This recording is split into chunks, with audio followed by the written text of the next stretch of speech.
On va commencer. Donc, bonjour à tous ceux qui nous ont rejoints. Donc, aujourd'hui, on va vous présenter 4 réseaux de santé. Donc, Madame Gallard interviendra pour le CER diabète. Monsieur Pédron de Ronde interviendra. Concernant le réseau lutte contre la douleur, on aura Monsieur Borin et Madame Vurbel. Et pour le réseau Rhapsodif, ce sera Monsieur Ngouma qui nous fera la présentation. Donc, les réseaux de santé, ce sont des regroupements pluridisciplinaires de professionnels de santé, donc des médecins, des infirmiers, d'autres professionnels également. Et en fait, ces réseaux, ils ont pour objectif de favoriser l'accès aux soins, la coordination, la continuité et surtout l'interdisciplinarité des prises en charge. Donc là, on a choisi ces réseaux de santé, mais c'est une présentation qui n'est pas exhaustive. Donc l'objectif, en fait, aujourd'hui, c'est vraiment de vous faire découvrir un éventail de dispositifs de professionnels pour que vous puissiez au mieux orienter les personnes que vous accompagnez et aussi comprendre la manière dont ils travaillent ensemble, donc l'interconnexion qu'il peut y avoir entre ces différents réseaux, qui permet aussi de fluidifier les parcours. Concernant les petites règles par rapport à la visio, je vous demanderai de couper vos micros. Et vous pouvez poser vos questions au fil des échanges sur le chat. Et ensuite, suite à chaque présentation, voilà, il y aura un petit temps pour y répondre. Voilà, donc je vous laisse avec Madame Gallard du CER Diabète qui va vous présenter.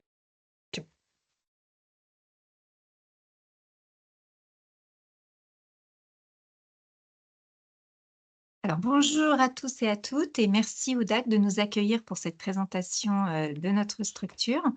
J'espère que vous voyez bien mon écran. C'est bon? Merci Quentin.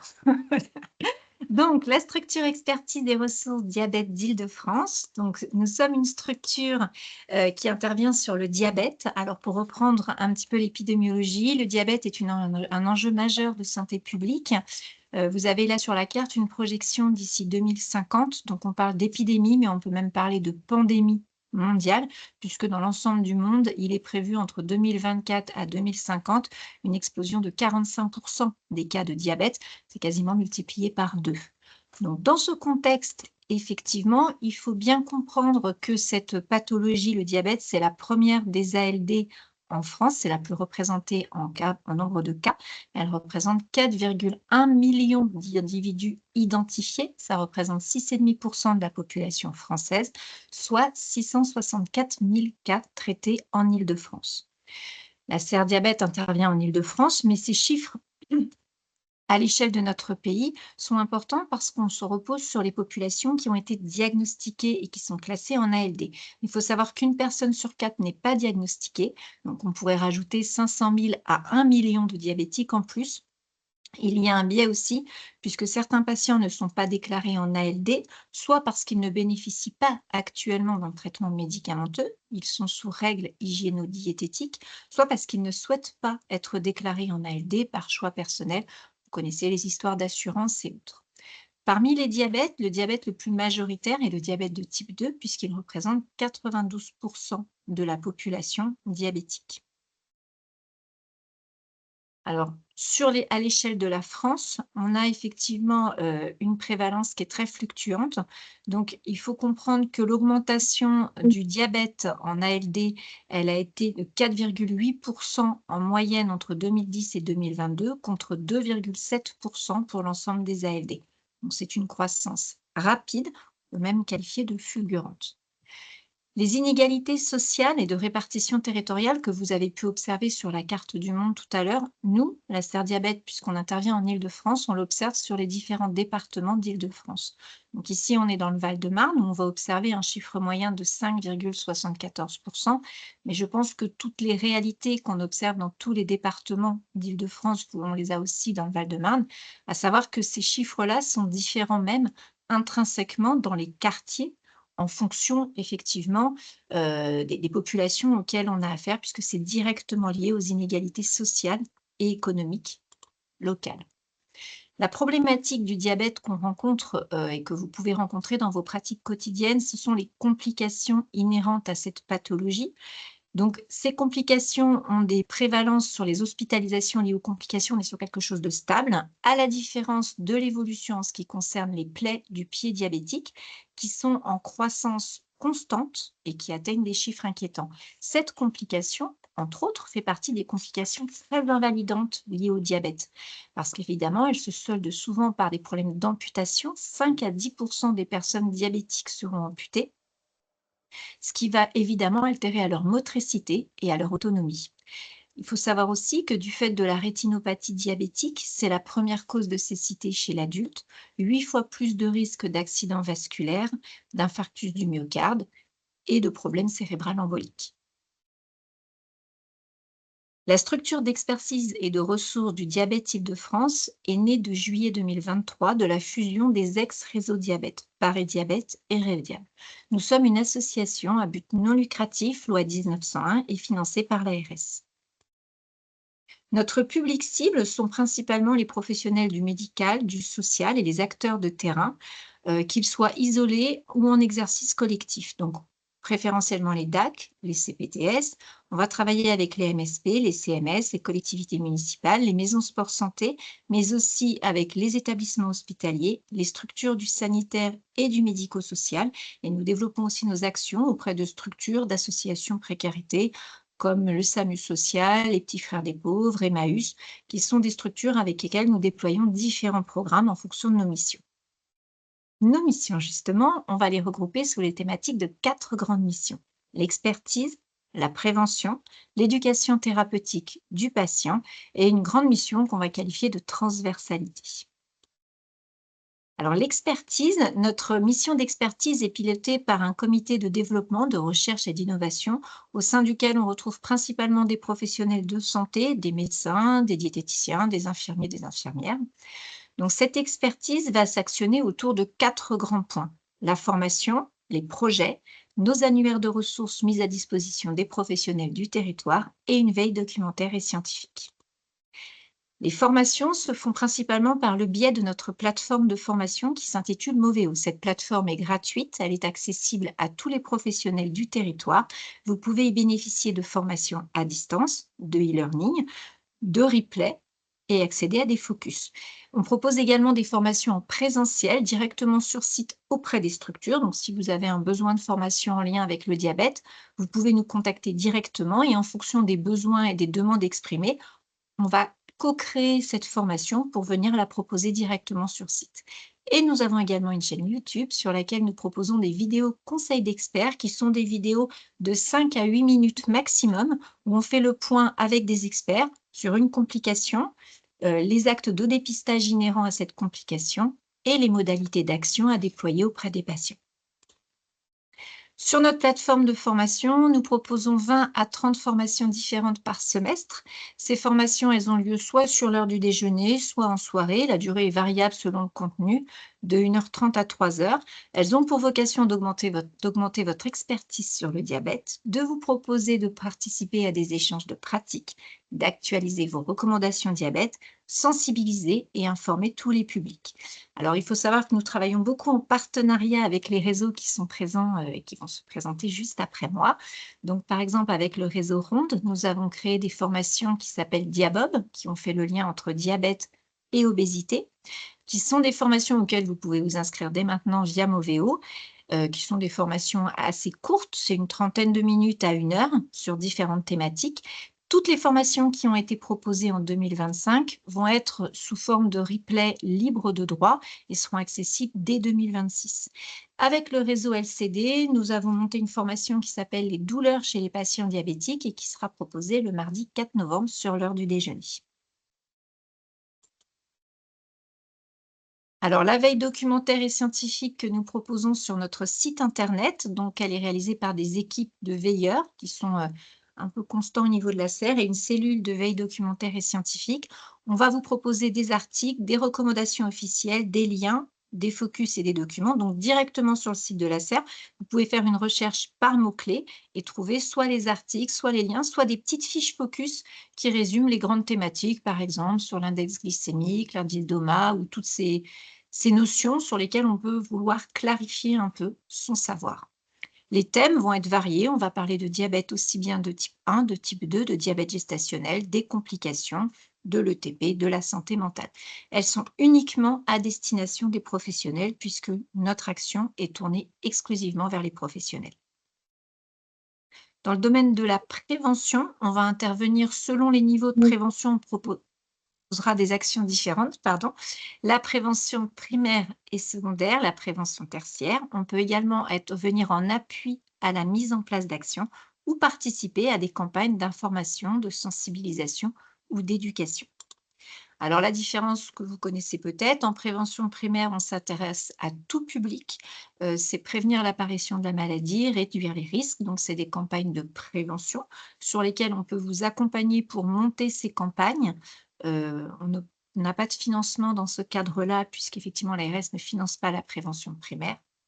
On peut intervenir sur de la prévention secondaire pour diminuer l'incidence de la maladie, identifier les personnes à haut risque de la développer. Donc, on utilise un petit questionnaire que vous connaissez peut-être qui s'appelle le FINDRISC, que vous pouvez trouver sur Internet, qui comporte 8 questions et qui permet d'évaluer le risque de développer un diabète dans les 10 ans à venir pour tout public. Enfin, la prévention tertiaire, elle s'adresse uniquement aux patients identifiés déjà diabétiques. L'objectif est de réduire les fameuses complications dont je vous parlais tout à l'heure et les risques de rechute. Dans le cadre de la prévention tertiaire, on recommande de suivre un axe ETP dans le cadre des interventions. On va proposer des ateliers autres.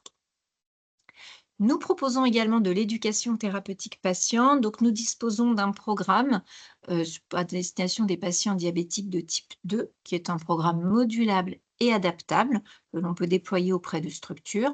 On propose également un atelier passerelle qui a lieu à l'hôpital, qui permet d'orienter les patients en post-hospitalisation. Nous proposons d'accompagner les structures qui souhaitent déposer leur propre programme ETP diabète et nous travaillons à l'articulation interprogramme, notamment avec le réseau Ronde, à la mise en place d'un atelier qui fait le lien entre le programme obésité et le programme diabète. Alors, dans le cadre de notre parcours ETP, on propose un programme ETP donc à destination uniquement des patients diabétiques de type 2 en ambulatoire. Donc, sur critères définis et après accord de l'ARS, le programme peut être déployé avec un soutien financier sur une durée déterminée. C'est un programme mixte puisqu'on va proposer aussi bien des ateliers en présentiel sur site que des ateliers en distanciel sur notre plateforme.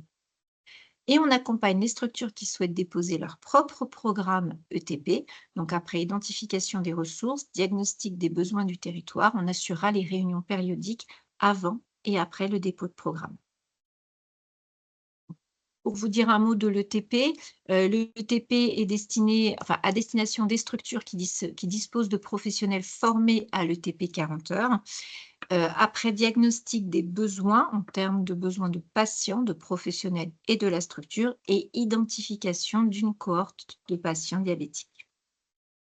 Comme tout programme d'éducation thérapeutique patient, notre programme ETP commence toujours par un BEP. Il va comporter des ateliers collectifs, distanciels et ou présentiels, multithématiques au niveau diététique, médical, activité physique adaptée, psychocomportementale. À l'intérieur du médical, on trouvera aussi des ateliers de podologie et on propose un accompagnement ETP individuel aux patients avec des entretiens diététiques, des entretiens médicaux et si besoin, des entretiens podologiques. En termes de ressources, ce qui est bon à savoir pour vous, c'est qu'il existe une carte référencée par l'ARS qui est CARTEP, que vous pouvez trouver sur Internet, qui vous propose d'identifier tous les parcours ETP à proximité de votre lieu d'exercice afin d'orienter correctement vos patients en fonction de leurs besoins. Et là, ne sont pas référencés que les ETP diabète. L'objectif de toutes nos missions, c'est d'améliorer le parcours de soins des patients diabétiques. Donc, c'est vraiment d'assurer cette transversalité en assurant aussi bien la formation et l'expertise des professionnels sur le territoire, le lien ville-hôpital, le maillage territorial et par le biais d'une plateforme numérique que nous mettons à disposition des professionnels avec qui nous travaillons. Le site internet, vous aurez le lien parce que le DAC vous partagera toutes les ressources sur lesquelles vous pouvez vous rendre. Il y a des outils dans l'espace pro que vous pouvez télécharger, comme nos outils de prévention, certains outils éducatifs qui sont en libre accès pour tous. Vous avez accès aux informations et vous avez accès effectivement à notre veille scientifique. Je vous remercie beaucoup pour votre attention et je reste à votre disposition si vous avez des questions. Merci Madame Gallard pour cette présentation. Donc si certains d'entre vous ont des questions, n'hésitez pas. Vous pouvez les mettre dans le chat ou lever la main. Moi, j'avais une petite question. S'il y a des professionnels qui accompagnent un patient, avec un diabète et voilà, qui se posent des questions, en tout cas sur une situation qui peut être un petit peu complexe, est-ce qu'il y a un formulaire à remplir ou est-ce qu'on vous contacte directement? Quelles sont les Alors, modalités, d'accès? le mieux, c'est de nous contacter directement. Alors, on ne répond pas forcément aux questions de complexité dans un cas de patient donné. Mmh. C'est quelque chose qu'on avait mis en place à un moment donné avec des réponses par un diabétologue. D'accord. Toutefois, on oriente, Mmh. on va vous orienter vers la bonne ressource et on a quand même une infirmière spécialisée diabète qui peut répondre au téléphone. Mais effectivement, sur du cas patient, on va plutôt orienter. D'accord. OK. Est-ce qu'il y a d'autres questions concernant madame Gallard? Après, vous aurez le site internet et les informations, voilà, si vous le souhaitez.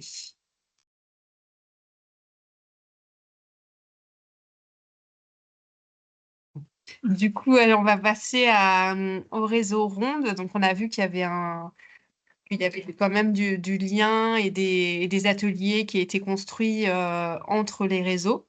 Donc on a vu notamment les ateliers possibles entre, Serre Diabète et Ronde. Donc je vais laisser, monsieur Pédron, présenter un peu plus en détail, le réseau et puis je vous laisse en même temps, poser vos questions dans le chat, et monsieur Pédron pourra y répondre par la suite. Merci. Merci beaucoup. Alors, je vais essayer de partager mon écran. Si je trouve le bon onglet. Hop. Magnifique. Est-ce que vous voyez bien mon écran? Oui. C'est bon? Parfait, magnifique. Du coup, merci beaucoup. Alors, effectivement, je suis Quentin Pédron, je suis psychologue social, mode de formation. Je suis spécialisé dans les comportements liés à la santé. Et j'accompagne le réseau Ronde dans la coordination de ces programmes d'éducation thérapeutique. Et je travaille avec plusieurs réseaux, dont le réseau Serre Diabète, le réseau Ronde et d'autres associations de patients dans l'animation et la création de programmes d'éducation thérapeutique et aussi de formation à destination des professionnels de santé. Et je viens aujourd'hui du coup pour vous présenter le réseau Ronde, qui est le réseau régional du coup obésité adulte en Île-de-France. Du coup, j'insiste bien sur le adulte parce qu'il y a un autre réseau qui s'occupe plutôt des enfants, qui est le REPOP, avec lequel aussi on travaille beaucoup pour mettre en place des programmes qui assurent une continuité et qui évitent du coup les ruptures de parcours dans l'accompagnement des personnes en situation d'obésité. Et du coup, le réseau Ronde se présente comme un appui aux professionnels de santé sur le territoire de l'Île-de-France, notamment dans l'orientation des patients, dans la mise en place de programmes d'éducation thérapeutique et dans la formation à la prise en charge des personnes en situation d'obésité, ainsi que la sensibilisation et donc l'innovation, puisque, on va le voir juste après, on propose un programme qui a un article 51. Je vous expliquerai rapidement ce que c'est. Juste pour revenir sur la partie formation, à partir du moment où vous adhérez au réseau Ronde, effectivement, vous avez accès à des plateformes de formation, que ce soit des formations donc sur la prise en charge de l'obésité, sur l'animation et la création de programmes d'éducation thérapeutique et aussi en association, par exemple, avec la Serre Diabète, on en parlait tout à l'heure, les programmes Diabob, renforcement ETP, etc., qui sont organisés assez régulièrement. Du coup, sur les différents programmes d'éducation thérapeutique, donc on en a sur tout ce qui touche effectivement les sujets de l'obésité, donc l'obésité médicale, la chirurgie bariatrique, l'obésité, la grossesse, sont déployés un petit peu partout en Île-de-France. Et on a donc ce programme qui s'appelle GPS Obésité, qui est un peu notre programme phare en ce moment, puisqu'il s'agit d'un article 51 qui est en cours. Donc les articles 51, qu'est-ce que c'est pour ceux qui n'auraient pas forcément la définition? Il s'agit d'une expérimentation qui est mise en place en partenariat avec la sécurité sociale, donc l'assurance maladie, et qui est financée du coup par l'assurance maladie. L'idée, c'est de pouvoir tester des nouvelles prises en charge pour les pathologies, donc en l'occurrence pour les personnes en situation d'obésité, et de pouvoir outrepasser en fait un certain nombre de dispositions législatives. Et l'idée, c'est de l'expérimenter sur plusieurs territoires, de pouvoir vérifier les mesures d'impact à la fin, et si l'expérimentation s'avère un succès, l'idée, c'est de pouvoir le faire rentrer dans le droit commun et le faire bénéficier du coup à tous les patients sur tout le territoire français. Donc c'est une expérimentation qui est en cours, GPSO, elle est en cours dans 3 régions, et donc l'association Gresmo qui porte en fait le réseau Ronde est en charge du coup de cette expérimentation sur la région Île-de-France, mais c'est aussi déployé donc dans les Hauts-de-France et dans le centre Val-de-Loire. Concernant l'obésité, effectivement, quand on constate l'augmentation de la prévalence de l'obésité, on voit qu'il y a 17% donc de la population adulte en 2020 qui était en situation d'obésité, et il y a une augmentation de la prévalence de 2% en 2021, donc ça augmente très vite.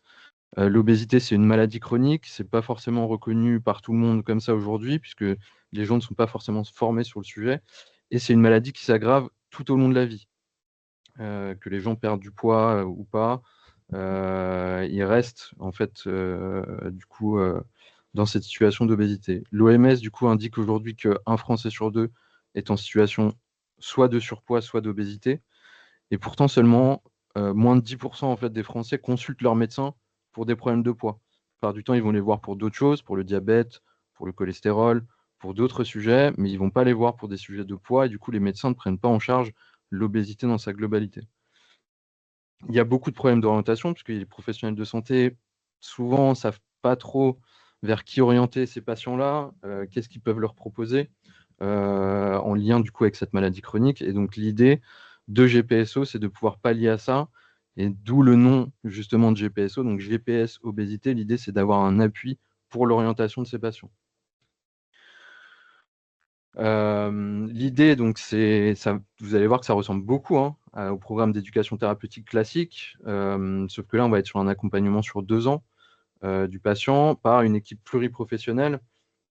Donc pourquoi 2 ans? Parce que c'est une expérimentation, il fallait mettre un début et une fin, mais l'idée, évidemment, c'est de pouvoir poursuivre cet accompagnement tout au long de la vie du patient, et de pouvoir lui faire gagner en compétences pour pouvoir justement prendre en main du coup sa prise en charge. L'idée, c'est que ce soit une approche médico-éducative de proximité en ville, donc aussi en soutien de l'hôpital et des CSO, les centres spécialisés de l'obésité, qui ne peuvent pas du coup prendre en charge tous les patients et qui peuvent réorienter les patients vers une prise en charge en ville. Donc effectivement, dans les objectifs, on a amélioré durablement la santé et la qualité de vie des personnes en situation d'obésité, offrir aux professionnels de santé, et ça c'est très important, de premier recours, du coup, des conditions organisationnelles, techniques et financières. Vous allez le voir, ça fonctionne avec des forfaits en fonction du nombre de patients qui sont entrés dans le parcours, etc. Et l'objectif ultime, évidemment, est de limiter à long terme, du coup, la croissance de l'obésité sévère et les impacts médico-économiques de l'obésité. Sur le parcours en lui-même, GPSO, du coup, l'idée, comme je le disais tout à l'heure, c'est d'avoir une équipe pluriprofessionnelle qui va accompagner le patient. Donc, cette équipe minimale, donc il peut y avoir d'autres professionnels qui rentrent dedans, mais il faut au minimum les 4 professionnels qui sont affichés à l'écran ici. Il faut un médecin qui est formé à l'obésité. Alors, il y a une formation qui est prévue pour les médecins, s'ils adhèrent du coup au programme GPSO, qui peuvent suivre pour être formés à l'obésité. Il faut un ou une diététicienne, un ou une psychologue et un ou une professionnelle de l'activité physique adaptée. Donc, ça peut être des enseignants à part, ça peut être des kinésithérapeutes, ça peut être d'autres professionnels, tant qu'ils sont formés du coup à l'activité physique adaptée. Il y a également ce qu'on appelle le référent de parcours, qui assure la coordination. Alors, ça peut être un membre de cette équipe ou ça peut être quelqu'un d'autre qui est là en plus. En fait, il y a une partie financière qui est prévue justement à cet effet, puisque c'est un travail à part entière, du coup la coordination d'un parcours GPSO. Je vais y revenir juste après. Et du coup, il faut que cette équipe-là intervienne par l'intermédiaire d'une structure expérimentatrice, donc qui va se charger de récupérer le budget à la fin et de le redispatcher à travers tous les professionnels de santé qui participent au programme. Donc ça peut être une MSP, un CMS, ça peut être une association. Il y a des professionnels qui se regroupent et qui créent une association juste pour l'occasion, ou ça peut être différents établissements de santé. Le référent de parcours, je passe rapidement dessus, mais du coup, son principal point va être la coordination entre les différents membres de l'équipe et les différentes structures, mais aussi et surtout de suivre le parcours du patient à partir du moment où il rentre dans le programme GPSO jusqu'au moment où il va en sortir, puisqu'on va voir, ça dure 2 ans. Il y a une partie avec des ateliers qui s'apparentent à un programme d'éducation thérapeutique, mais derrière, il y a toute une partie de suivi. Et le référent de parcours doit être là aussi pour s'assurer que le patient continue son parcours, continue sa prise en charge et pouvoir essayer de le remotiver si on voit que justement le patient est en train d'en sortir.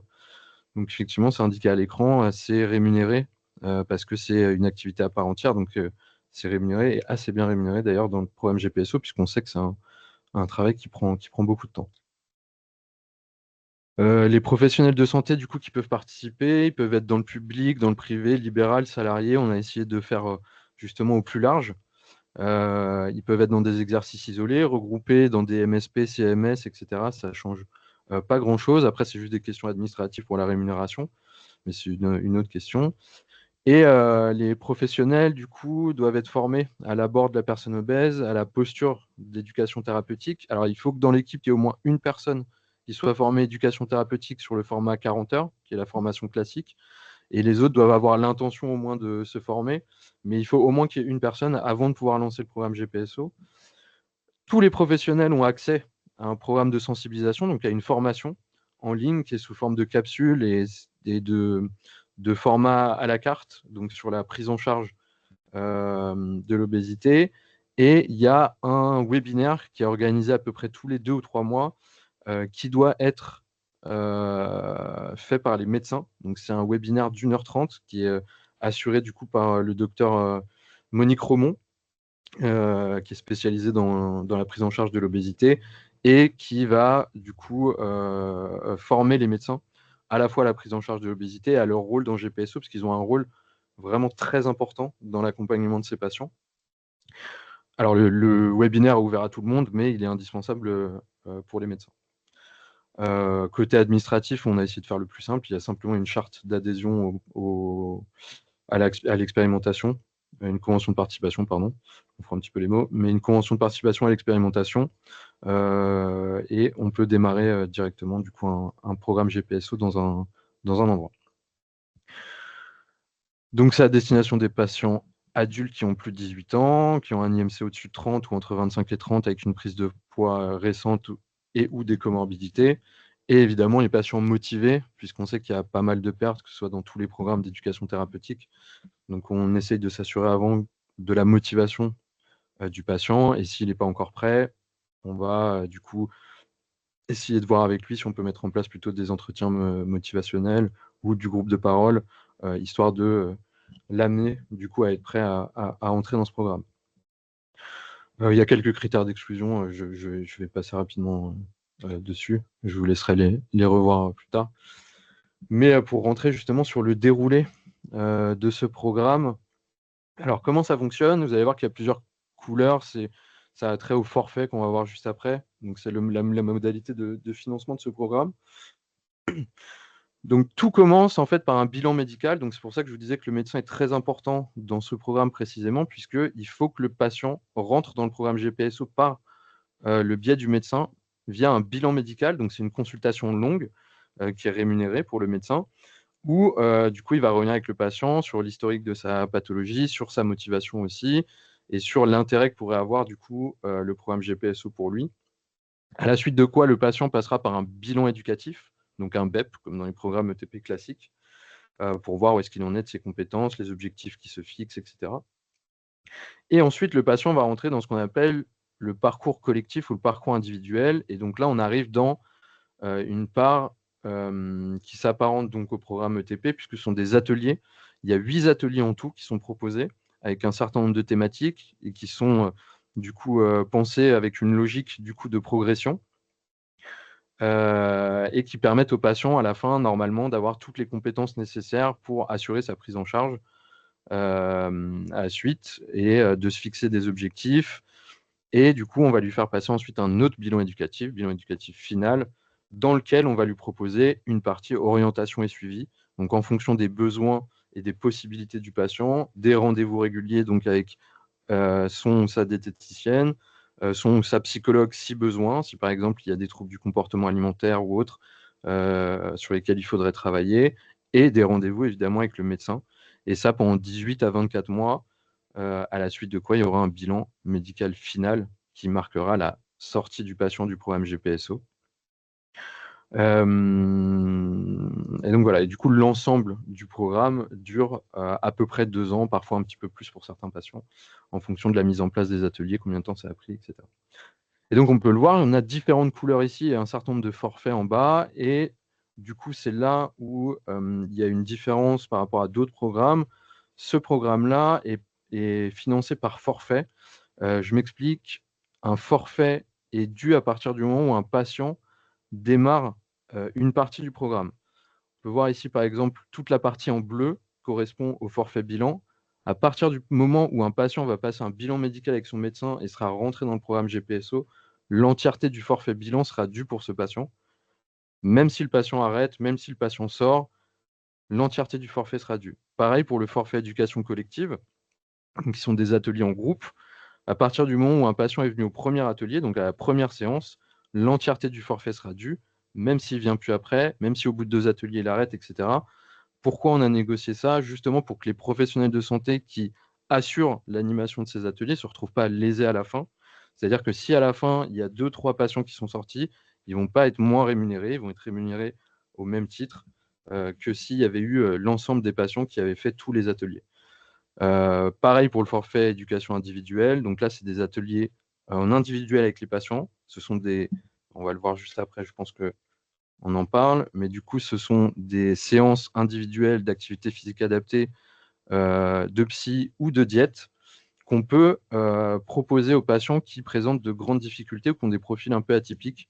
Donc c'est disponible pour 30% des patients à peu près qui sont recrutés dans GPSO. Et on peut le proposer soit en remplacement du parcours collectif, donc des ateliers à plusieurs, soit en complément. Si à la fin des ateliers collectifs, on se rend compte qu'il y a un patient qui a encore des besoins, ou par exemple, c'est des patients en situation de précarité qui ne vont pas pouvoir prendre des séances avec un psy ou un diète, on va pouvoir leur proposer du coup ces ateliers individuels en complément du coup du parcours collectif. Sur la partie orientation et suivi, je le disais avant, l'idée c'est qu'on puisse construire avec le patient du coup une prise en charge adaptée à ses besoins et à ses possibilités, donc voir avec lui la fréquence de ses rendez-vous qu'il va pouvoir prendre avec le diète, avec le psy, avec le médecin, pour pouvoir du coup avoir une prise en charge qui devrait être normalement celle qui devrait lui être proposée.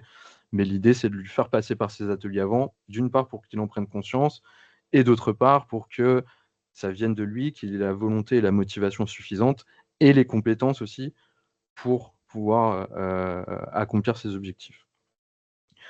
Donc pour les patients effectivement qui en présentent le besoin, j'ai mis un petit encart en bas, il y a la possibilité donc de ce parcours individuel au-dessus. On a aussi ce qu'on appelle des prestations dérogatoires, c'est toujours pour les patients en situation de précarité. On a la possibilité de leur proposer 5 séances diète et 5 séances psy entièrement prises en charge et qui peuvent être mises en plus ou à la place du coup du parcours individuel. Et ce qu'on propose souvent, c'est aussi de déployer des parcours ETP de renforcement sur différents sujets. Donc ça peut être encore sur l'obésité, mais ça peut être aussi, par exemple, les parcours ETP diabète, s'il y a des patients qui sont aussi concernés par le diabète.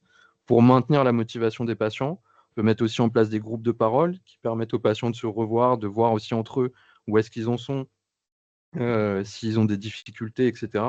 L'idée, c'est de maintenir le contact avec le patient, de ne pas les perdre de vue et de garder la motivation du coup présente pendant ces 2 ans de prise en charge, voire plus, puisque l'idée, c'est que derrière, il continue du coup ce suivi. Voilà, et rapidement, pour terminer, on a mis en place aussi le même programme, mais en version en ligne, avec une équipe dédiée qui a été formée pour ça. L'idée, c'était en fait, on a rencontré des structures qui n'avaient pas la possibilité de mettre en place, du coup, le programme GPSO, mais qui rencontraient quand même des patients en situation d'obésité qui avaient un certain besoin. Et d'autre part, il y avait des patients qui ne voulaient pas venir en présentiel, soit pour différentes raisons d'ailleurs, euh, parce qu'ils n'aiment pas être entourés, ils n'aiment pas être en présentiel, etc. Donc, pour toutes ces raisons-là, on a créé ce parcours en ligne où vous pouvez orienter les patients.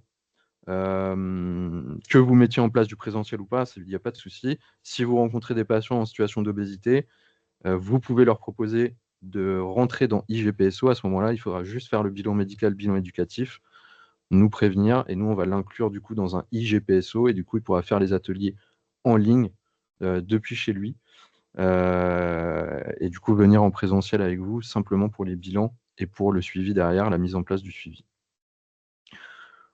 Voilà, je crois que j'arrive au bout. Vous pouvez trouver beaucoup d'informations sur GPSO en ligne, que ce soit sur le site de Ronde, sur lequel vous trouverez d'ailleurs les autres programmes qu'on propose, les différentes formations, et la possibilité d'adhérer effectivement au réseau. Et j'ajouterai une dernière chose, c'est qu'en adhérant effectivement au réseau Ronde, mais c'est le cas aussi pour Sardiabète et je pense pour d'autres réseaux, les patients que vous suivez peuvent également adhérer à Ronde et du coup pouvoir bénéficier d'outils en ligne, que ce soit de l'information, des ressources, mais aussi des ateliers qui sont proposés sur une plateforme en ligne avec des groupes de parole, des ateliers par exemple de cuisine thérapeutique, des ateliers d'activité physique adaptée qui sont organisés chaque semaine par des professionnels et que les patients peuvent faire depuis chez eux en complément de tous les autres programmes. Mais ils y ont accès gratuitement du coup en adhérant au réseau. Voilà. Est-ce que vous avez des questions? Je vous remercie de votre attention. Merci du coup pour votre présentation. Moi, j'avais quelques petites questions. Vous Bien sûr. parliez de donc dans que dans le GPSO, Mhm. un des critères c'était la motivation. Donc je voulais savoir si en amont, vous avez parlé d'entretien motivationnel. Est-ce Mhm. qu'il y a une sorte de parcours, enfin pour déjà amener la personne à dans une forme de motivation? Alors, dans la trame du bilan éducatif, normalement, on a prévu des questions qui permettent de mesurer plus ou moins cette motivation. Et après, c'est à l'appréciation de chaque professionnel de santé de voir si il pense que ce patient va être motivé ou non, bah, par exemple pour du présentiel, ou Mmh. par exemple, plutôt, on va lui proposer plutôt de la visio, puisqu'on sent que si on propose du présentiel, ça va être compliqué. Et si on sent vraiment que le patient n'est pas prêt, moi, c'est ce que je recommande en tout cas. Je considère qu'il va être en pré-contemplation, donc il a un peu du mal à se projeter dans ce qui pourrait changer dans sa vie, etc. Donc, plutôt que de le faire rentrer directement dans GPSO, je partirais plutôt sur le fait de le revoir au cours de plusieurs entretiens et d'essayer de travailler avec lui ses différentes motivations, etc. Mmh. Jusqu'au moment où on va sentir qu'il est prêt. Mais D'accord. il y a des formations aussi sur l'entretien motivationnel qui sont disponibles en ligne et qui permettent en quelques questions de savoir justement si un patient est motivé ou non. Ouais. Mmh. D'accord. Alors, il y a une question Ouais. de Paul Béranger. Le bilan médical est-il mené par le médecin traitant ou par un médecin du réseau?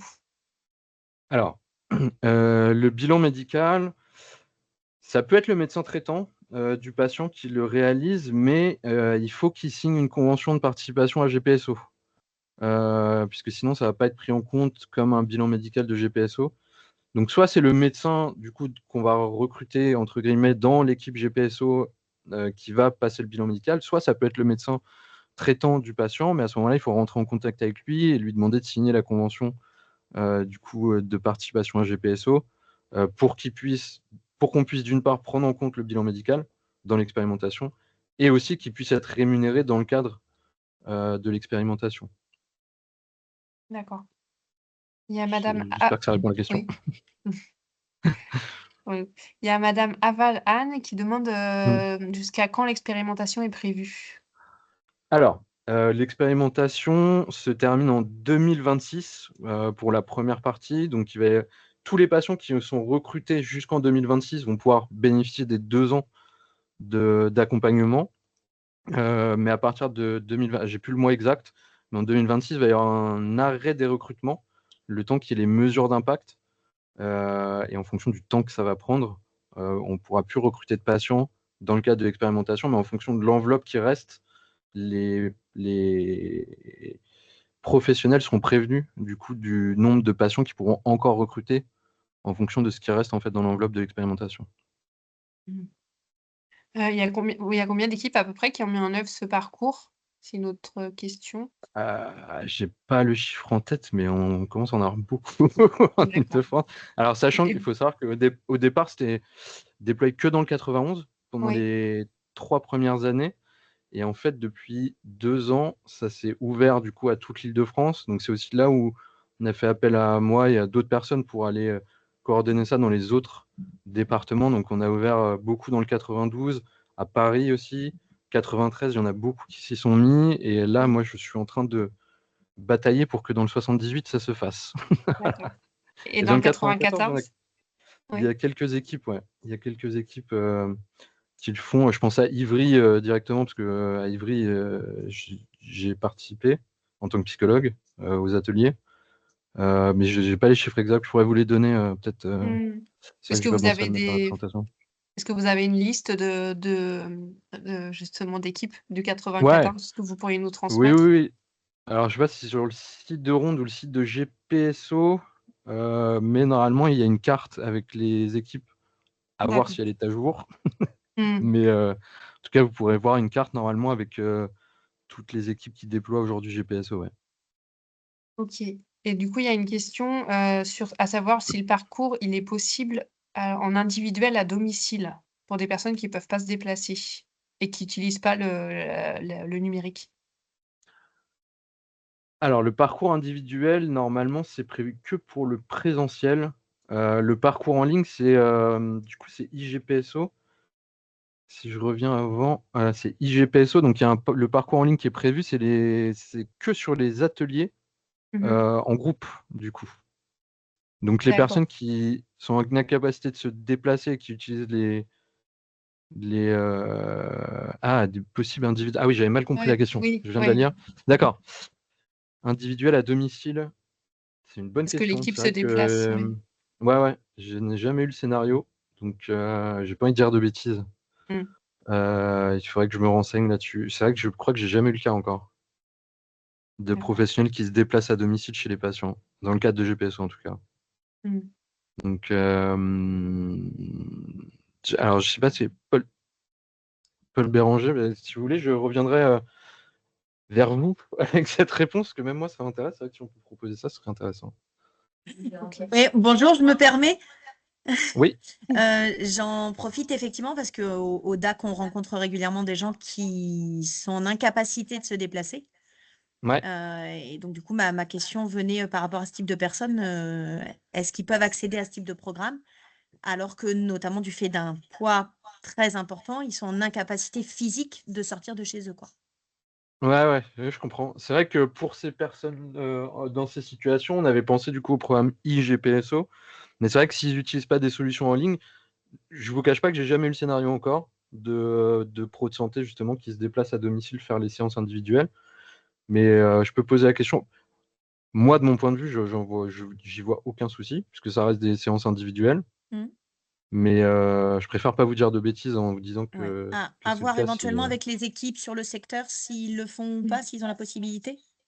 Ouais, ouais, ouais, Ok, complètement. Mais je poserai la question et je reviendrai vers vous avec la réponse. Ouais. merci. Merci.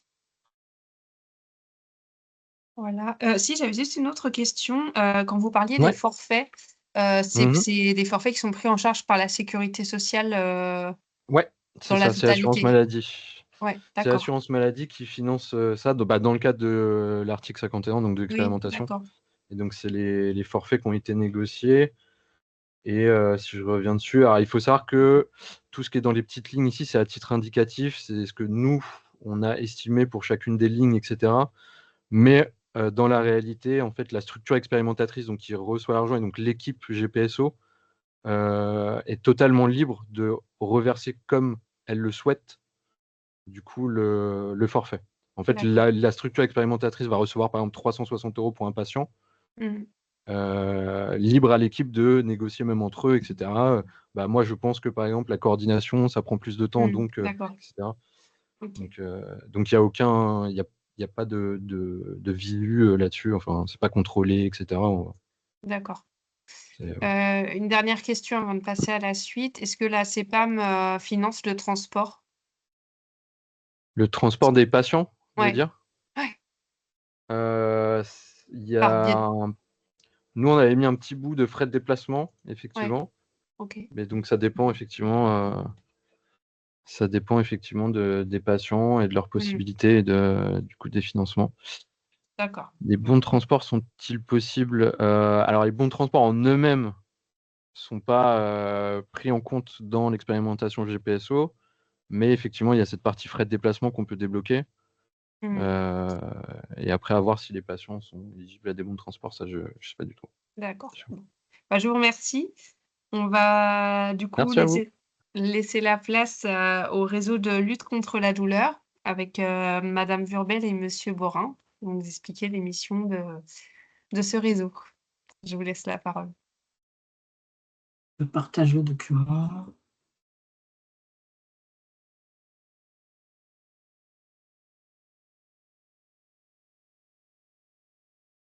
Ok, donc tout d'abord, est-ce que le partage est fait? Ok, super. Donc d'abord, merci à l'équipe du DAC pour l'organisation de cet événement qui permet de valoriser un petit peu les ressources du territoire et on espère que ça vous sera utile. Donc cette présentation se fera à 2 voix, donc je le ferai avec ma collègue Orlane Vurbel qui interviendra par la suite. Donc moi, je suis Stéphane Borin, je suis le directeur administratif du réseau LCD. Donc notre structure est portée par une association loi 1901 qui est reconnue d'intérêt général, donc, qui existe depuis 1995, mais qui s'est développée principalement dans le 12e arrondissement, progressivement par un réseau de professionnels de santé. Et via le 12e arrondissement, il y a plus d'impact sur Paris. Et depuis, sur la région, on est beaucoup plus actif et présent. Donc, comme structure, on est financé principalement par l'ARS Île-de-France et on intervient sur la région. Alors, qui sommes-nous? Donc, alors, au niveau de l'équipe salariée, donc, une équipe salariée composée de différents types de professionnels. Donc, on a 2 médecins, donc notre directrice médicale qui est également pédiatre et médecin coordonnateur. Une médecin coordonnateur aussi qui gère la partie adulte, donc le docteur Anne Lasso. Ensuite, sur la partie coordination de parcours, on a Mélanie Delattre qui est notre coordinatrice référente avec un parcours d'infirmière ressources douleurs. Orlane Vurbel aussi avec un parcours de psychomotricienne aussi qui est présente avec nous. Nabila Khelif qui a le rôle d'assistante de coordination et Marlène Payet qui assure la gestion des projets et le déploiement de notre démarche qualité. Et au-delà de cette équipe, avec une expertise médicale, de coordination et de fonction support, on va travailler plus spécifiquement en lien avec les différents professionnels de la région, donc professionnels libéraux, kinés, psychologues, médecins, psychomotes, et autres, et les différents acteurs, services hospitaliers et autres structures de la région qui vont nous aider justement à proposer un accompagnement aux patients de la région. Alors, un petit mot sur qu'est-ce que la douleur, pour qu'on sache de quoi on parle et d'où on parle. Donc, la douleur, c'est une expérience sensorielle et émotionnelle désagréable et associée ressemble à celle associée à une lésion tissulaire réelle ou potentielle. Ça, c'est une des définitions qui nous permet de cadrer vraiment notre domaine d'activité. Et ce qui est important de noter justement sur cette version de la définition, c'est on parle de lésion tissulaire réelle ou potentielle. Donc, on n'est pas obligé d'avoir de résultats radiographiques ou d'imagerie ou dans les scanners pour d'avoir quelque chose de significatif pour considérer que la douleur est réelle ou pas. On part du principe que la douleur ressentie par le patient est réelle dans tous les cas. Et c'est sur cette base qu'on va proposer l'accompagnement. Et donc, à ce sujet, donc, il y a 2 types de douleurs. Donc, il y a les douleurs aiguës, donc ça, c'est la douleur, je tombe à vélo, je me brûle, je tombe par terre. C'est la douleur que je ressens sur le moment. Et la douleur chronique, là, la douleur chronique, c'est la douleur qui a plus de 3 mois, qui n'est pas stabilisée et qui est difficilement supportable pour une personne. Donc, ces 2 types de douleurs vont nécessiter des accompagnements, des prises en charge, des traitements différents. Et nous, notre structure, on va intervenir uniquement sur la partie douleur chronique. Donc, il va nécessiter un accompagnement pluriprofessionnelle en partant sur les principes de l'approche biopsychosociale. En présentant plus spécifiquement notre accompagnement, où vous comprendrez à quel point on intervient justement sur les différentes dimensions de, de l'accompagnement des patients. Alors, en termes d'enjeux et d'infographie, donc on estime qu'il y a près de 12 millions de franciliens qui sont douloureux chroniques, donc soit 20 à 30% de la population. Donc, la douleur, c'est le premier motif de consultation des personnes, que ce soit chez leur médecin traitant, et de passage aux urgences. La présence de douleur a un impact sur les individus. Tout le monde est confronté à la douleur, donc ça peut avoir de l'impact au niveau professionnel, hein, absentéisme, isolement professionnel, précarité. Pour les enfants, lorsque ça commence dès la période scolaire, donc beaucoup plus d'absentéisme et qui crée des conséquences sur le futur. Ça peut avoir des impacts au niveau des familles, des relations de couple, au niveau de la parentalité derrière. Et c'est un sujet qui génère justement, comme j'évoquais tout à l'heure, beaucoup de consultations, donc un coût assez significatif pour l'assurance maladie, puisque les personnes, justement, vu qu'ils sont dans une situation douloureuse, vont chercher des solutions, vont chercher des réponses à la problématique pour être soulagées. Et sur l'aspect un peu plus professionnel, hein, c'est malgré l'importance du sujet douloureux, hein, vu que tout le monde est confronté à la douleur, on constate que ce soit dans des études médicales ou paramédicales, que la question de la prise en charge de la douleur est un sujet qui est très peu développé, donc qui comprend très peu d'heures de formation et d'accompagnement. Et aujourd'hui, au niveau démographique, hein, les professionnels de santé spécialistes de la douleur, donc les médecins algologues, sont très peu nombreux et sont en termes d'âge, une grande partie arrive à l'âge de la retraite dans les 5 à 10 prochaines années. Donc on est déjà en déficit de ressources et on sera d'autant plus dans les années à venir. Et dans l'autre sens aussi, l'expertise de pédiatre sur la question de la douleur aussi est très, très limitée. Donc il y a un déficit d'expertise et de ressources sur le territoire. C'est un profil de patient qui demande énormément de temps, puisque la question de la gestion de la plainte douloureuse monopolise énormément de temps dans les consultations. Donc, on connaît tous la situation du système de santé. Donc, le temps est une denrée rare. Donc, c'est quelque chose qui est à prendre en compte. Et c'est des patients qui ont des longs parcours, donc énormément de choses à raconter, des tables, des dossiers assez consistants. Donc, ça a un impact aussi justement sur la qualité et la prise en charge des professionnels derrière. En quelques mots, donc notre structure, un petit peu comme les autres, on intervient nous, à différents niveaux. Donc, on va intervenir en soutien des professionnels de santé. Donc, l'idée, ça va être d'aider les professionnels de santé de la région à monter en compétence sur la question de la douleur chronique et de la prise en charge de ces patients, donc avec différentes actions. Et on va aussi intervenir auprès des patients. Donc, on va proposer la coordination de parcours. Donc, au niveau du partage d'expertise, donc on va être disponible par téléphone, par mail, pour pouvoir répondre à des questionnements, des problématiques. On organise régulièrement des RCP, donc des réunions de concertation pluriprofessionnelle, où les professionnels de la région peuvent, dans le cadre de ces réunions, venir présenter une situation complexe selon eux et bénéficier de l'intelligence collective pour pouvoir justement essayer de débloquer la situation et pourquoi pas, si besoin, pour générer une inclusion dans notre structure ou l'orientation vers des professionnels experts pour pouvoir les aider.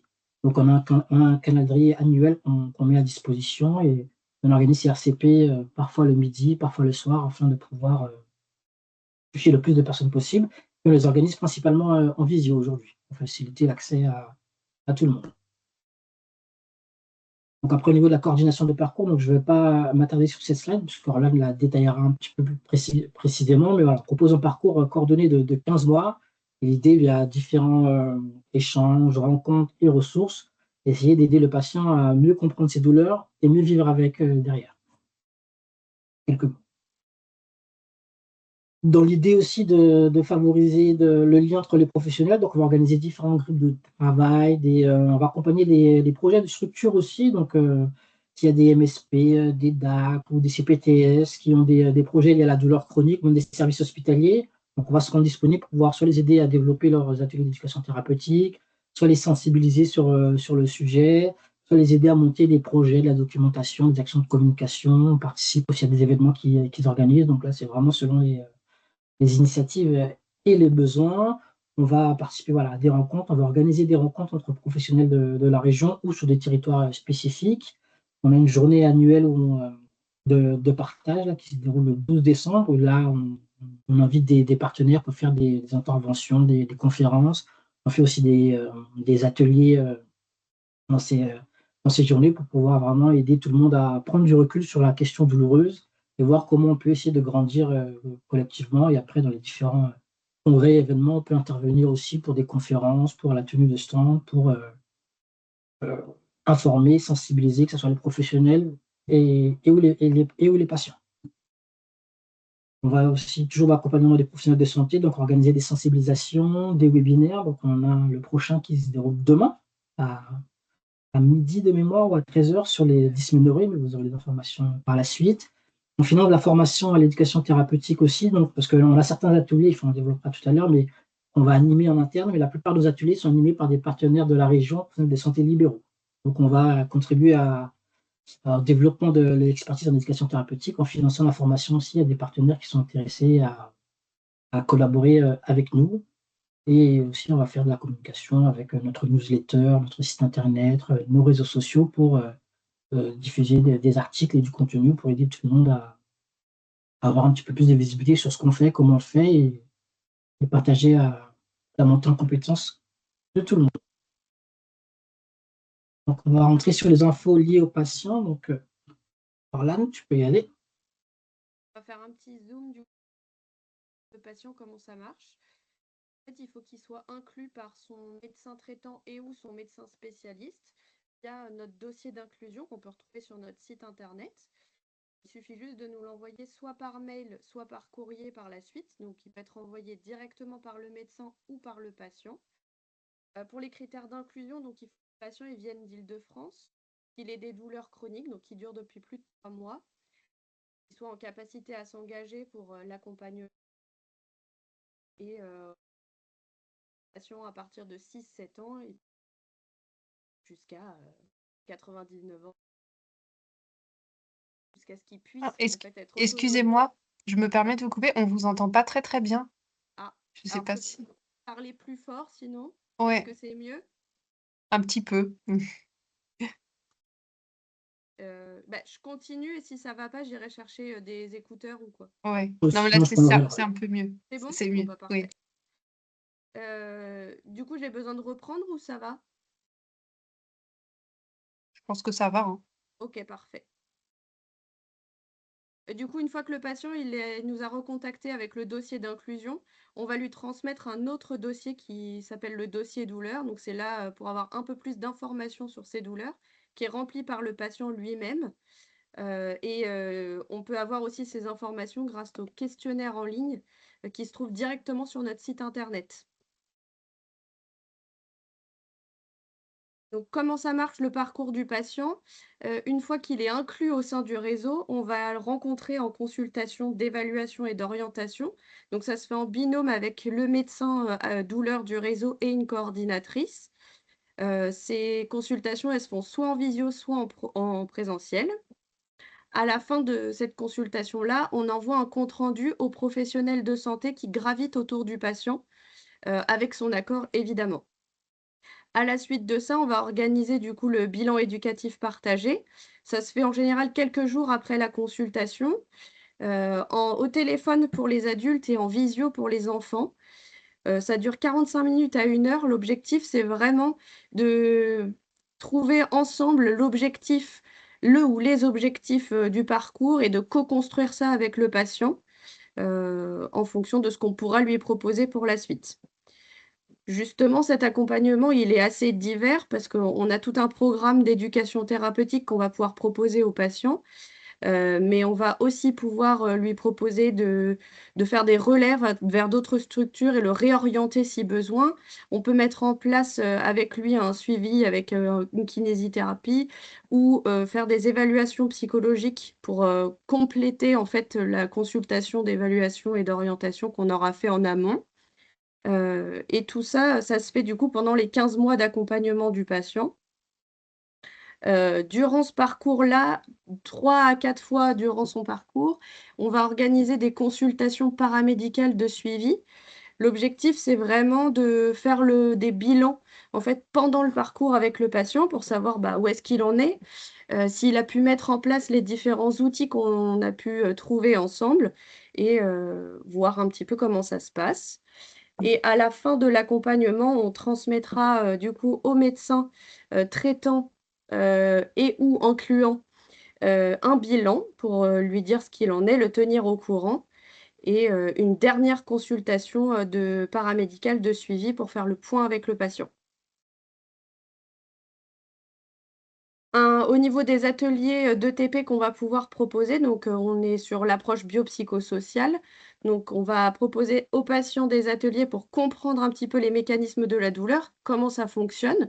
Donc on a des ateliers qui sont adaptés aussi en pédiatrie, c'est ceux que vous voyez en bleu et donc on a aussi sur la gestion des médicaments et cetera, sur le sommeil. On essaye de toucher un petit peu toutes les thématiques, possibles.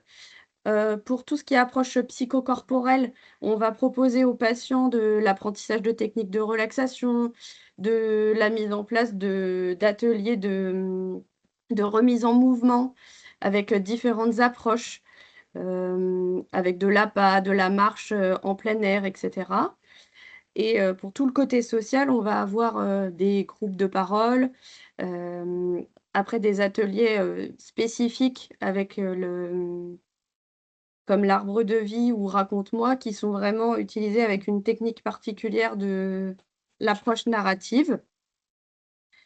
Et on a aussi un parcours un peu spécifique sur la vulvodynie provoquée, donc avec, 3 ateliers thématiques, un, dans chaque, du coup, avec, comprendre la vestibulodynie, des exercices pratiques avec une kiné, donc relâche ton périnée et un autre avec, un autre atelier avec une psychologue pour et vraiment, essayer de comprendre comment ça fonctionne, bah, en société, auprès de ses professionnels de santé, de sa famille et cetera.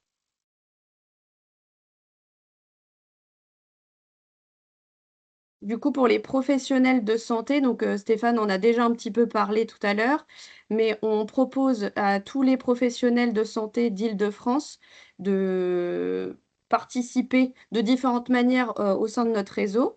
Donc je vais juste parler un petit peu plus précisément pour ceux qui souhaitent devenir partenaires du réseau en signant la charte. Donc ça leur donne accès, du coup, à de l'information sur la douleur chronique, mais aussi ils peuvent bénéficier de toutes les informations qu'on met en place. Donc nos newsletters, nos dates de RCP, nos prochains webinaires et cetera. Ça permet aux professionnels de santé d'être informés sur ce qu'on propose, tout au long de l'année.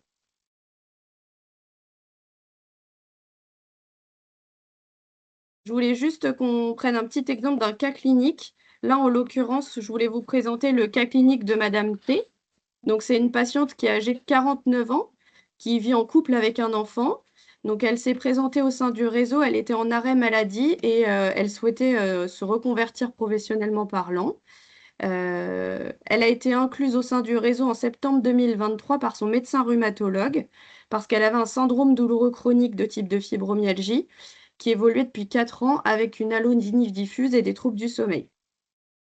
Du coup, on a pu proposer à cette patiente une consultation d'évaluation et d'orientation qui s'est fait en binôme du coup avec un médecin douleur et une coordinatrice du réseau en janvier 2024. On a pu du coup explorer un petit peu plus en détail l'histoire de la douleur de cette patiente, l'impact que ça pouvait avoir sur son quotidien, niveau social, professionnel, sommeil, alimentation. On a pu revoir les traitements médicamenteux et non médicamenteux et tous ses antécédents médicaux, sociaux et environnementaux. On a pu aussi noter que madame T, elle souffrait d'un syndrome anxio-dépressif sévère avec des crises de panique et qu'elle, suivait une thérapie EMDR pour un syndrome de stress post-traumatique. Du coup, à la suite de cette consultation, on a pu expliquer à la patiente que, bah, sa prise en charge, elle reposait vraiment sur la réadaptation physique progressive et régulière, avec le fractionnement des activités notamment et au traitement de la dépression et du syndrome de stress post-traumatique. On a pu organiser du coup un bilan éducatif partagé pour déterminer, bah, les besoins et les attentes de madame T et co-construire son parcours au sein du réseau. Pour le suivi, on a mis en place un suivi téléphonique régulier qui a été instauré du coup tout au long de son accompagnement, qui a permis de suivre de très près l'évolution de Madame T et de lui fournir un soutien continu, d'ajuster son parcours en fonction de l'évolution de sa situation. On a pu lui proposer différents ateliers. Donc, elle a participé à l'atelier mécanisme de la douleur en février 2024 pour mieux comprendre en fait le fonctionnement de sa douleur. Donc ça se passait en une séance en visio. Elle a participé 2 fois aux ateliers Oser bouger qui ont lieu en 6 séances en présentiel. Donc ça a permis de renforcer, sa musculature profonde, d'améliorer sa posture et d'optimiser, son utilisation du corps dans sa vie quotidienne. Elle a également participé à 10 séances, de relaxation en individuel. 6 séances, c'est le forfait classique et elle a eu 4 séances supplémentaires pour vraiment approfondir les techniques et la mise en place dans le quotidien. Elle a participé à aussi une séance de parler de sa douleur.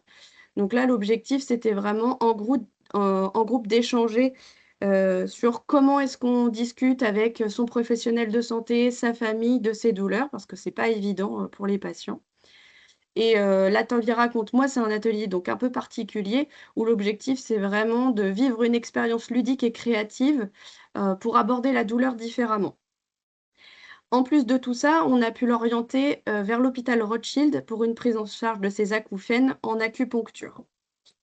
Donc vraiment pour conclure, c'est un cas clinique qui montre, vraiment la mise en mouvement de la patiente à travers, tous les ateliers qu'elle a pu réaliser, mais aussi grâce à son engagement.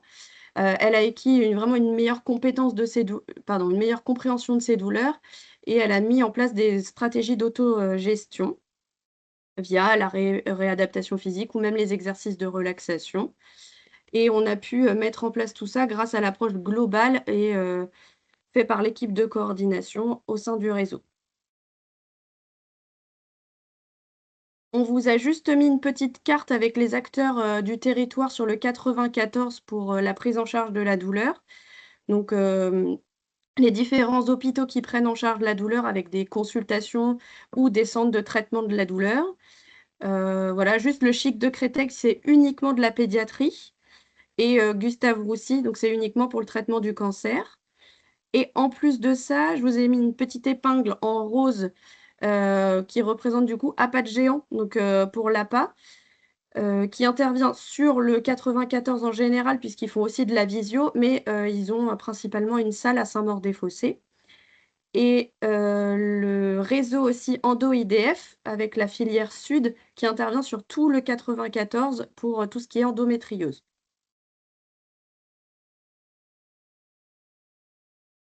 Quelques mots sur nos projets. Donc, on a des ateliers, enfin, on a développé un partenariat avec le réseau Morphée qui intervient sur la question du sommeil. Donc, on a déjà un atelier sur douleur et sommeil à destination des adolescents qui est en cours. On va travailler pour l'adulte très bientôt. On prévoit aussi en 2026 une sensibilisation à destination de nos partenaires sur la question de la douleur et du sommeil. Et sur notre prochaine newsletter là, d'octobre, nos partenaires de Morphée, justement, ont écrit un article aussi sur la question de la migraine et du sommeil. On a des projets aussi de développer toujours différents types d'ateliers aussi pour essayer de garder nos patients en termes de motivation et être aussi un peu attractifs, hein, c'est important. Donc, on a un projet d'atelier de travail sur la relaxation dans l'eau. On a un atelier de yoga à destination des enfants qui va se développer très bientôt, qui est finalisé. Là, c'est une question de temps donc, qui se lance. Là, on est en train de finaliser un projet de recherche sur la douleur chronique et la parentalité. Pour information, les chiffres montrent qu'en général, un parent douloureux chronique a beaucoup plus de chances d'avoir un enfant douloureux chronique. Donc, c'est-à-dire qu'il y a un travail à faire en termes de prévention et d'accompagnement, que ce soit pour les enfants et les parents. Et l'idée, là, c'est vraiment de cibler sur les besoins des parents, pour savoir quelles sont les ressources qu'ils pourraient avoir besoin pour mieux accompagner leurs enfants et éviter les transferts et la répétition aussi des histoires de vie. Donc, on est en train de finaliser cette recherche et on espère en 2026 proposer beaucoup plus de ressources pour les aidants en tant que parents. On a une volonté aussi d'inclure de plus en plus les patients partenaires et associations de patients dans nos ateliers. On ne l'a pas évoqué tout à l'heure, mais on a plusieurs ateliers où des patients partenaires interviennent et où des associations nous ont aidés à les elle est montée. Donc l'idée, c'est de poursuivre cette dynamique et les inclure de plus en plus. C'est ce qu'on va faire dans notre journée annuelle de décembre aussi. Et développer aussi l'approche systémique. L'idée, c'est de proposer des accompagnements de côté aux patients pour essayer de débloquer des situations sans avoir la nécessité d'aller recours vers des suivis psychologiques. C'est une démarche qu'on Bah, a lancée depuis quelques temps. mais je vous Et remercie beaucoup. oui, on arrive sur la fin. Oui. Oui, excusez-moi, je vous ai coupé. Voilà, bah, Euh, c'était pas grand-chose sur les projets. Après les actualités, vous aurez les slides. Et oui, on est disponible en site internet, page YouTube et sur LinkedIn. Plus d'infos. d'accord. De toute façon, on pourra on vous donnera le support, voilà, pour que vous ayez toutes les informations. Je vous remercie beaucoup pour cette présentation avec le cas clinique qui permet vraiment d'illustrer le travail que vous faites. Et je propose de laisser la place à Monsieur Ngouma, puisqu'il nous reste peu de temps. Et puis, je laisserai les personnes poser leurs questions sur le réseau Rhapsody et sur le réseau LCD à la fin. Donc, je vous laisse, Monsieur Ngouma. Ok. Donc, pour présenter Bonjour à toutes et à Rhapsody. tous. Merci de m'avoir invité. C'est super intéressant tout ce que vous avez présenté. Je ne sais pas si vous voyez mon écran du coup. Si, c'est Et on bon? le voit. Ouais. Ok. Donc, moi, je vais vous présenter assez rapidement Rhapsodif. Alors, donc nous, on est un réseau pour les soins dentaires pour les personnes vivant avec handicap en Île-de-France. Donc, notre association a été créée parce que le constat était assez facile, assez simple. Ça veut dire que toutes les personnes vivant avec handicap, lorsqu'elles cherchent un chirurgien dentiste pour des soins lambda, bah, elles prennent le téléphone ou elles regardent sur Internet pour prendre rendez-vous. Et en général, on leur répond deux choses. Soit le chirurgien dentiste dit je ne peux pas vous prendre parce que j'ai trop de patients. Soit il dit ah non, mais ça, je ne sais pas faire, je ne peux pas vous prendre en charge. Donc, à savoir. Donc, que notre association est née depuis 2008 et que maintenant on est 160 voire 200 chirurgiens dentistes dans toute l'île de France et plus de 12 000 adhérents. Notre association est entièrement financée par le FIR de l'ARS Île-de-France. Et en fait, notre enjeu populationnel, c'est pratiquement 1 million de personnes en Île-de-France qui vivent avec un handicap. Donc, comme je l'ai dit, c'est tout type de handicap, enfants, adultes. Voilà, donc nous intervenons la plupart du temps dans les établissements médico-sociaux, mais il y a aussi tous les établissements dans lesquels nous n'intervenons pas forcément, c'est-à-dire tous ceux qui ne dépendent pas de l'ARS Île-de-France, donc ça peut être les foyers de vie, les ESAT, donc, etc. Donc voilà comment on fonctionne. Alors pour avoir la plus large action possible et pour pouvoir toucher le plus de personnes possible, donc nous sommes organisés en 3 pôles. Un pôle qui s'occupera de la prévention et des dépistages, un autre pôle de formation professionnelle et un autre pôle de coordination de soins. Alors pourquoi les 3 pôles? Parce que souvent, on a des actions qui font que de la prévention. Alors c'est pas mal, ou du dépistage, on va dans un établissement, on regarde les dents et déjà on dit, oh bah dis donc, vous avez beaucoup de caries. Alors c'est très bien, mais si on n'a pas de solution de soins derrière, ça ne sert pas à grand-chose. Donc on a notre pôle de coordination qui permet d'orienter les personnes qui ont été dépistées vers le chirurgien dentiste adapté à la solution. Donc là aussi, c'est très bien. Mais après, les chirurgiens dentistes me disent, oui, mais attendez, moi, ça fait 3 fois que je vois le même patient 3 années consécutives et à chaque fois, il revient avec les mêmes problèmes bucco-dentaires. Donc, s'il n'y a pas de suivi, moi, je me fatigue et je suis en train de faire de la maltraitance parce que je suis en train de retraiter toujours les mêmes personnes pour les mêmes problèmes. Donc, on a mis en place le pôle formation professionnelle pour permettre justement ce suivi dans les établissements médico-sociaux et aussi pour former les chirurgiens dentistes.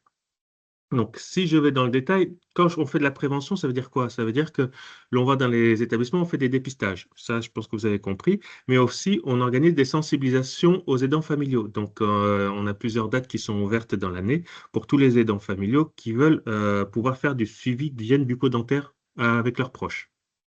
Ensuite, la formation professionnelle, comme je l'ai dit, c'est la formation dans les établissements médico-sociaux. Donc, la formation de tout le personnel d'un établissement, femmes, masses, IEM, ça peut être les personnels paramédicaux, infirmiers, kinés, etc. Mais c'est aussi le personnel médical. C'est aussi le personnel administratif, parce que si la direction n'est pas sensibilisée, en général, il n'y a pas de suivi derrière.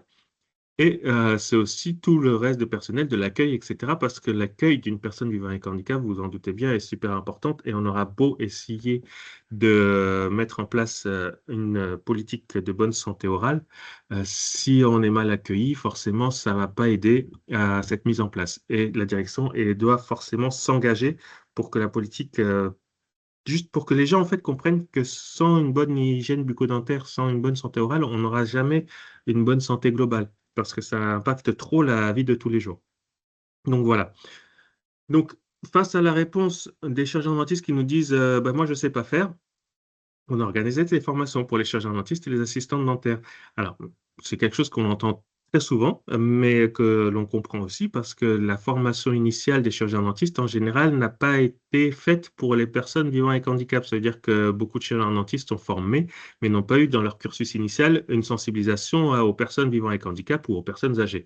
Donc, ils n'ont pas eu cette formation. Et quand ils arrivent en 6e année pour passer leur thèse ou pour faire leur spécialité, en général, on les met à l'hôpital et là, ils voient les cas les plus désespérés, on va dire, de prise en charge avec 2, 3, 4 chirurgiens dentistes sur un seul patient. Et forcément, quand après, ils vont en cabinet dentaire, ils se disent, ah, moi, je ne peux pas faire ça dans mon cabinet tout seul, juste avec mon assistant dentaire, c'est pas possible. Donc, cette formation est essentielle parce que justement, on explique aux personnes, aux chirurgiens dentistes, que c'est pas ça, prendre les personnes vivant avec handicap, que plus de 50% des personnes que l'on reçoit dans notre réseau sont orientées vers des personnes, des chirurgiens dentistes de ville. Et donc, n'ont pas besoin d'une prise en charge à 2, 3, 4 personnes autour d'elles. Donc voilà, donc là, c'est notre formation, et puis on va faire ça en fonction des niveaux de soins. Et la coordination de soins, donc on oriente toutes les personnes qui ont besoin d'une orientation vers un chirurgien dentiste. Ça, c'est toutes les personnes, qu'elles soient en établissement ou qu'elles ne soient pas en établissement. Vous faites appel à nous sur notre site Internet et on va vous orienter. On vous oriente vers un gradient de soins. Donc ça, c'est prise en charge au niveau des 3 soins. Je vais vous expliquer ça juste après. Comment vous nous trouvez? Donc, il y a notre site internet, donc www.rhapsodive.fr, ça c'est facile à trouver. On a un numéro de téléphone aussi parce qu'on comprend bien que tout le monde n'a pas forcément accès à Internet. Dans les 48 heures, on vous envoie 3 solutions de soins. En gros, vous avez une manifestation, un problème bucco-dentaire, vous nous appelez. Nous, on a besoin du justificatif MDPH. C'est la seule chose dont on a besoin, c'est pour justifier notre action. Et aussi, il faut habiter en Île-de-France. Bon, ça, à la rigueur, on ne fait pas trop attention, mais quand même, il faut le dire, il faut habiter en Île-de-France. Parce que c'est vrai, quand on habite sur les villes frontalières d'Île-de-France, on essaie quand même de trouver des solutions. On ne va pas être non plus trop fermé, mais bon. Et après, dans les 48 heures, vous recevez les 3 propositions de soins. Et après, c'est au patient de prendre rendez-vous. Nous, on n'intervient jamais dans les frais de consultation. Vous verrez toujours dans nos 3 propositions que l'on oriente soit vers un libéral, soit vers un hôpital, soit vers un centre de santé. Si c'est vers un libéral, on précise à chaque fois s'il y a des dépassements d'honoraires, mais on n'interviendra jamais dans les frais de consultation et de soins. Donc, comment on oriente? En fonction d'un questionnaire que vous trouvez lorsque vous vous inscrivez ou par téléphone, on oriente vers un palier de soins. En gros, le palier 1, c'est le cabinet libéral, le centre de santé vers qui la majorité des personnes vont, où il n'y a pas besoin d'équipement particulier. On a formé les personnes, les chirurgiens dentistes de ces cabinets ou de ces centres de santé par rapport à de l'accueil, comment on accueille une personne vivant avec handicap, quel outil ergonomique on peut vous donner, quel outil de communication on peut vous donner. Mais ça, c'est vraiment 100% des chirurgiens dentistes en France devraient être capables, je ne vais pas parler de serment d'Hippocrate et tout parce qu'on n'a pas le temps, mais devraient être capables de prendre en charge une personne vivant avec handicap en France. Donc ça, c'est vraiment la formation niveau 1 et c'est le palier 1 et c'est plus de 50% des personnes que nous orientons, c'est vers ce palier 1. Les délais d'attente sont de moins d'1 mois en général. Quand quelqu'un nous appelle pour ce palier, on trouve des solutions dans le mois. Vers le palier 2, là, il faut un équipement particulier. Alors, le palier 2, en général, c'est pourquoi? C'est pour des personnes qui ont un peu plus de soucis de coopération. Donc, souvent, les personnes qui présentent des troubles du spectre autistique, ou pas que. Il y a aussi les personnes qui ont des problèmes de tremblement, de tension, donc en fonction du handicap. Il y a aussi toutes les personnes anxieuses, et donc qui vont rentrer dans ce cadre-là. Et là, le chirurgien dentiste va être formé à ce qu'on appelle le méopas, c'est un mélange équimolaire oxygène-azote. En gros, c'est le gaz hilariant que les jeunes utilisent dans la rue pour être joyeux, ce qui est très, très dangereux Voilà, mis à part, mais voilà, c'est ce gaz-là que l'on utilise. Donc, il y a une formation spécifique, donc il y a un équipement particulier. Ça, c'est notre palier 2. Il faut savoir que dans ce palier 2, nous avons aussi des chirurgiens dentistes qui sont formés à l'hypnose. C'est une formation que nous proposons. Et donc, ils vont être formés à l'hypnose, à tout ce qui sera prémédication avec des médicaments anxiolytiques, etc. Donc voilà, donc ça, c'est notre palier 2. Et le palier 3, ce sont les soins sous anesthésie générale.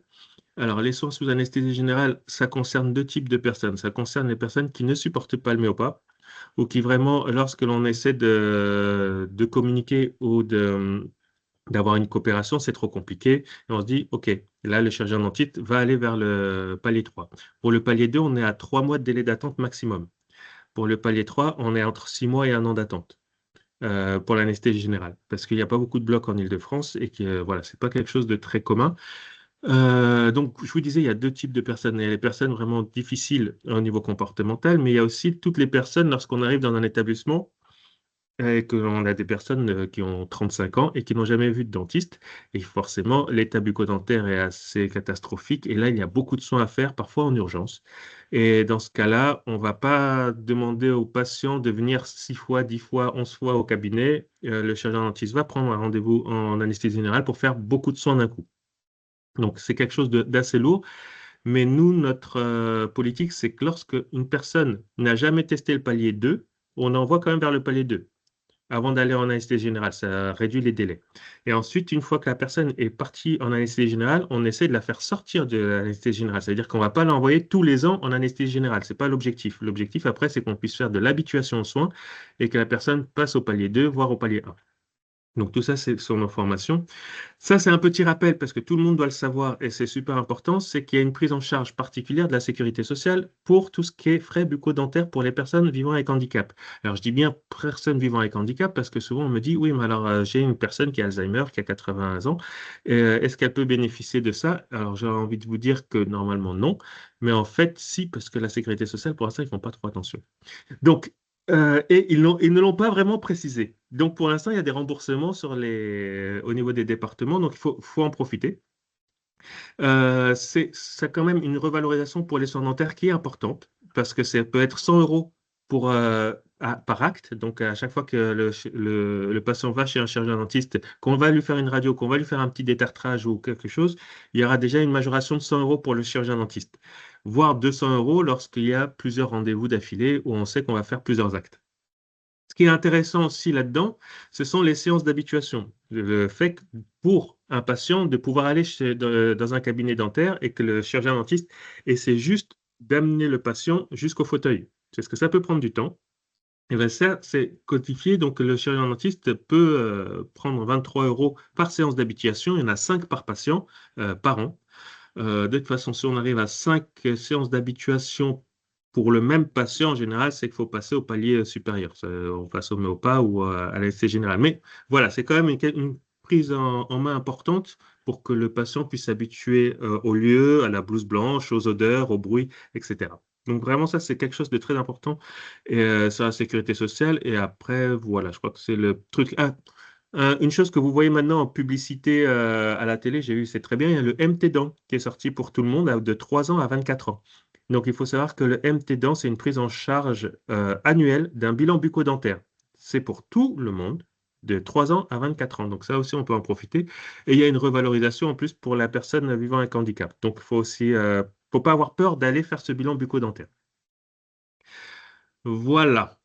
Alors, si je précise un peu sur les formations que nous faisons dans les établissements médico-sociaux, nous avons 2 niveaux de formation. Donc, le niveau 1, ce que je vous disais sur tout le personnel, et le niveau 2, c'est pour faire des référents bucco-dentaires dans toutes les structures médico-sociales, donc qui dépendent de l'ARS, FAM, MAS, IME, IEM, CESAD, etc. Là, l'idée, c'est que ces formations donc, sont payantes. La première formation est à 1 500 euros et la deuxième formation est à 650 euros par référent bucco-dentaire. Mais la formation niveau 2, référent bucco-dentaire, si vous êtes dans un établissement médico-social, demandez-la parce qu'elle est entièrement remboursée par l'ARS Île-de-France. Donc, c'est une formation super importante. L'objectif, c'est qu'elle s'inscrit dans le plan régional santé, le projet régional santé jusqu'en 2023-2027. Donc, ils ont des enveloppes pour ça. Et si on ne les utilise pas, eh ben, ils vont retirer ce financement. Donc, allez-y, demandez-nous cette formation, formation référent bucco-dentaire. C'est vraiment important. Voilà. Et puis après, il y a la formation à l'habituation aux soins ou aux différentes solutions de télédentisterie que l'on propose à la carte en fonction des établissements qui pourraient s'équiper parce que c'est quand même un coût important. Sur la formation des chirurgiens dentistes ou des assistants dentaires, si vous avez des connaissances qui sont chirurgiens dentistes ou assistants dentaires, alors ça, c'est à vous d'aller faire de notre publicité quelque part. C'est aller leur dire, allez vous former à la prise en charge des personnes vivant avec handicap. On a plusieurs niveaux de formation en fonction des paliers de soins. On a une formation à l'hypnose. Il faut savoir que là, on a plusieurs partenariats, que ce soit avec la CRAMIF, la Caisse régionale d'assurance maladie d'Île-de-France, ou avec l'URPS des chirurgiens dentistes. L'URPS des chirurgiens dentistes, c'est la réunion des syndicats majoritaires des chirurgiens dentistes qui vont payer ces formations. Donc, ce sont des formations que vous pouvez avoir gratuitement, surtout la première. La CRAMIF finance le niveau 1, niveau 2, niveau 3. Tout le parcours. Par contre, c'est pour les diplômés de moins de 5 ans. Mais c'est déjà très bien. C'est-à-dire, dès qu'ils sortent de la fac, ils ont tout ce parcours qui est pris en charge. Donc, ça, si vous avez des jeunes vraiment ou vous rencontrez des chirurgiens dentistes, dites-leur qu'il y a cette formation. C'est vraiment essentiel parce que c'est toujours le nerf de la guerre, c'est trouver les professionnels pour prendre en soin. Et ben voilà. Je crois que je vous ai à peu près tout dit. Si vous avez des questions, n'hésitez pas. Notre équipe, donc on a une équipe formation, dépistage, sensibilisation, une équipe pour les orientations. Et ça, c'est moi. Vous nous retrouvez un peu partout, comme tout le monde, hein. Ça, c'est les trucs habituels. Voilà, voilà. Si vous avez des questions, voilà, je suis disponible. Merci beaucoup pour cette présentation. Je vous laisse poser vos questions. Donc, il y avait une question pour le réseau LCD sur le formulaire de contact. Donc, Monsieur Borin a mis dans le chat un lien pour pouvoir y accéder. Donc, n'hésitez pas à le prendre pour les contacter. Et juste en complément, c'est dans tous les cas, les patients, même s'ils nous contactent directement, nous, on leur expliquera comment ça fonctionne et on pourra reprendre les choses avec eux et faire le lien derrière. Donc, dans tous les cas, on est disponible aussi directement pour échanger avec les patients aussi. Ils vont contacter vos coordonnées. Ok, d'accord. Merci. Est-ce qu'il y avait est-ce qu'il y avait des questions concernant Rhapsody? De toute façon, vous aurez également le support, voilà, avec les coordonnées des personnes. Alors, il y a une question donc, pour Rhapsody. Est-ce qu'il y a des évaluations à domicile avant d'engager des soins? Alors, c'est une bonne question parce qu'on a beaucoup de questions sur les domiciles, mais les chirurgiens dentistes, en fait, se déplacent pas au domicile des gens. Alors, forcément, on a ce qu'on appelle le domicile établissement. Ça marche.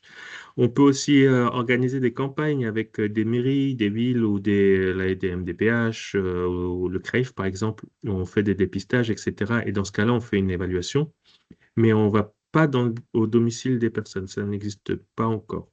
C'est pas parce que réglementairement, c'est très complexe, en fait, pour le Conseil de l'ordre des chirurgiens dentistes. Parce que c'était noté après en cas de prophylaxie antibio nécessaire. Mais ça, oui, il n'y a pas de. Non. Ok. Non. D'accord, merci. Est-ce qu'il y a d'autres questions?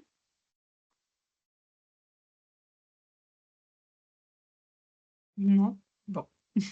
En tout cas, je tenais à remercier tous les intervenants pour la richesse de leur présentation et puis les professionnels aussi qui vont assister. Merci à vous. Du coup, le webinaire, il a été enregistré, donc vous pourrez le retrouver sur notre site Maillage. Et puis, je vous enverrai également une liste des réseaux de santé, donc de ceux présents et également d'autres, voilà, pour connaître l'annuaire et puis les différentes missions également. Voilà, je vous remercie. Bonne journée à vous. Merci beaucoup. Au revoir. Bon après-midi.